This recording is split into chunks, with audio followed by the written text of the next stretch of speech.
तो वहीं पंजाब के कैबिनेट मंत्री संजीव अरोड़ा की गिरफ्तारी के बाद आम आदमी पार्टी का हमला लगातार जारी है। आम आदमी पार्टी के राष्ट्रीय संयोजक अरविंद केजरीवाल से लेकर आम आदमी पार्टी के तमाम सांसद और विधायक बीजेपी पर तानाशाही के आरोप लगा रहे हैं। पूरी रिपोर्ट देखिए।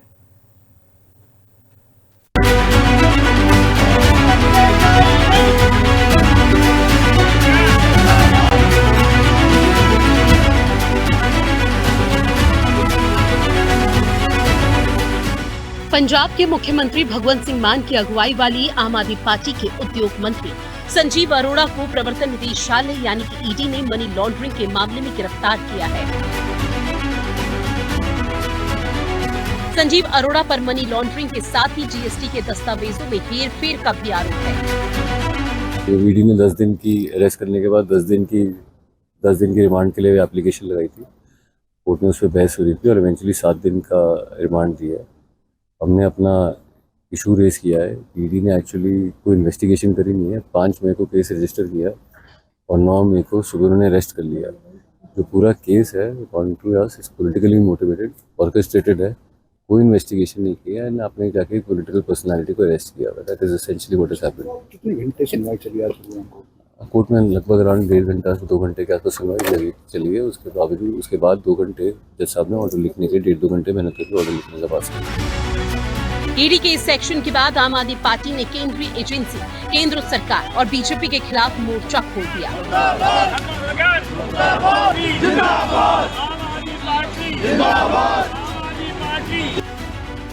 ईडी का काम है कि देश के अंदर अगर कहीं मनी लॉन्ड्रिंग हो रही है तो उसको रोकना, उसकी जांच करना। अगर इस मकसद से ईडी अपनी कार्रवाई करे तो हमें कोई परेशानी नहीं है।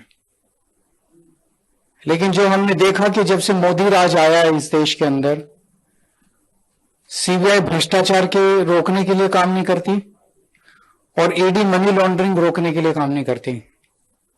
वो सिर्फ और सिर्फ दूसरी पार्टियों को तोड़ने, उनके नेताओं को डराने, धमकाने और उन्हें बीजेपी में शामिल कराने का काम करती हैं। उसी वक्त अशोक मित्तल जी की यहां रेड हुई, उनके यहां भी 3 दिन रेड चली और उस 3 दिन की रेड के बाद अशोक मित्तल जी ने बीजेपी ज्वाइन कर ली। उनके यहां रेड खत्म हो गई, उनका सारा मामला रफा दफा हो गया। संजीव अरोड़ा जी ने बीजेपी ज्वाइन नहीं की।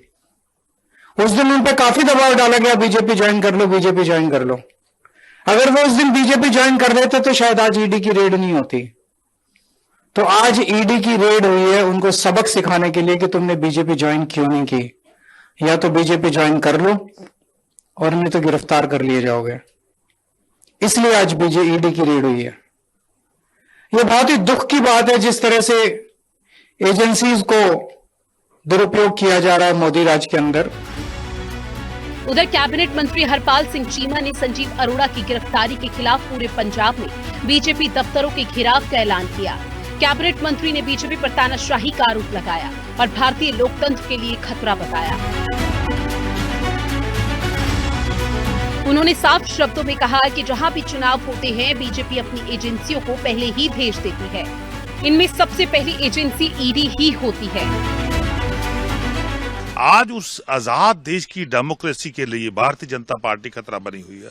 भारतीय जनता पार्टी का जो ईडी के साथ एक अनैतिक गठजोड़ है, एक ऐसा अलायंस है जो जहां भी इलेक्शन होती है, जिस भी सूबे में इलेक्शन होती है, स्टेट में इलेक्शन हो, चाहे वेस्ट बंगाल की बात कर लो, अब पंजाब में है, तो वहां ये सबसे पहले अपना ईडी का दुरुपयोग करते हैं, सीबीआई का दुरुपयोग करते हैं, अदर जो सेंट्रल एजेंसी है उनका दुरुपयोग करते हैं और उसके बाद उस स्टेट की इलेक्शन में जाते हैं।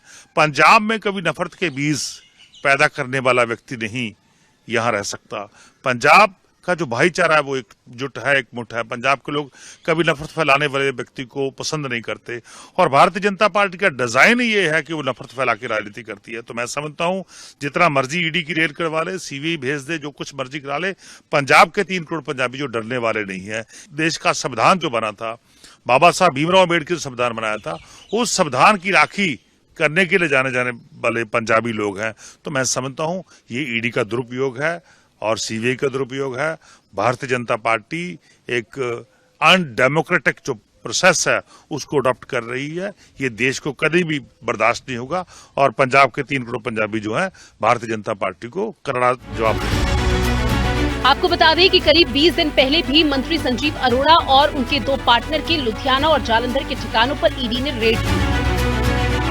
पहले भी ईडी ने रेड की थी, उस टाइम पे भी कुछ वो नहीं मिला दूसरी प्रोसीडिंग थी, तब भी कुछ नहीं मिला था, आज भी कुछ नहीं मिला। 2 मोबाइल फोन लेके वापस आए। था। क्या लग रहा है कि अगली अब जमानत मिलने में क्या कुछ देरी? अभी देखिए, अभी जमानत के बारे में तो नहीं बोलेंगे, पहले 7 दिन की कस्टडी का पीरियड होता है, क्या वो बोलते हैं, उसके बाद क्या अपने वो रखते हैं एप्लीकेशन, उसके बेसिस पे 7 दिन बाद और मंत्री जी की तरफ से क्या कुछ बचाव के लिए दलील दी गई थी ताकि पहली बात तो मंत्री जी इसमें इन्वॉल्व नहीं थे, बताया गया था, कोई बेसिस नहीं था। दूसरा जो पूरी एलिगेशन का बेसिस है कि सप्लाई नहीं हुई है, उसका कोई मटेरियल नहीं है, उन्होंने ना कोई इंक्वायरी करी है। कोर्ट में बोला भी हमने कि आप कस्टम एक्सेट्रा डिपार्टमेंट में इतने पब्लिक सर्वेंट ने देखा है, डॉक्यूमेंटेड है, और उन्होंने कोई बिना डॉक्यूमेंट के एग्जामिनेशन किया, उन्होंने सीधा आके मंत्री साहब को अरेस्ट कर दिया। गुरुग्राम उद्योग विहार वाले इसके जरिए जो धाराएं लगी गई हैं, क्या उनको भी हमें आज तक वो एफआईआर भी नहीं मिली गई है। ईडी ने ही एफआईआर दर्ज कराई है बीच सर्च में फेमा के टाइम पर, आज तक हमें एफआईआर की कॉपी भी नहीं दी है। तो हमें अब पता चल रहा है कि एफआईआर हुई है और हम उसके स्टेप्स लेंगे, जो देखेंगे एक बार एफआईआर पढ़ के कब जब मिलेगी। इससे पहले ईडी ने संजीव अरोड़ा को गुरुग्राम स्थित विशेष अदालत में पेश किया था। लंबी सुनवाई के बाद कोर्ट ने एजेंसी की रिमांड मांग स्वीकार करते हुए 7 दिन की हिरासत मंजूर कर ली। हालांकि अदालत ने रिमांड के साथ कई अहम शर्त भी लगाई ताकि आरोपी के अधिकारों और स्वास्थ्य का ध्यान रखा जा सके। स्पेशल रिपोर्ट, हिंदी खबर।